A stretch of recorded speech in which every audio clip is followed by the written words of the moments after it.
కార్తీక పౌర్ణమి నాడు జ్వాలాతోరణం చేస్తారు శివాలయాల ముందు. జ్వాలాతోరణము అంటే ఇలా ఓ కర్ర కట్టి పైన ఒక కర్ర కడతారు. మీ అందరూ జ్వాలాతోరణం చూసిన వారే, ఏదో నేను చెప్పాలని చెప్పడం తప్ప. దానికి ఆవిరి గడ్డి తీసుకొచ్చి కడతారు, దాని మీద నెయ్యి పోసి వెలిగిస్తారు. వెలిగించి ఆ మంట అంటుకోవడం ప్రారంభం అవగానే పల్లకీలో పార్వతీ పరమేశ్వరుల యొక్క ఉత్సవమూర్తులను ఉంచుకొని ఆ మంట కింద నుంచి 3 మార్లు వెళ్ళి వచ్చేస్తారు. ఎందుకు అలా పెడతారు జ్వాలాతోరణం కిందటి? పాపము చేసి శరీరాన్ని విడిచిపెడితే ఆ జ్వాలతో కూడుకున్నటువంటి తోరణంలోంచి యమసదనంలోకి పెడతాడు.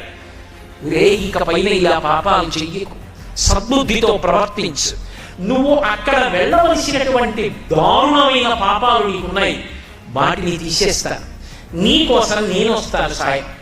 ఇక్కడ నా ఆలయం ముందే జ్వాలాతోరణం జరుగుతుంది. అక్కడ ఏ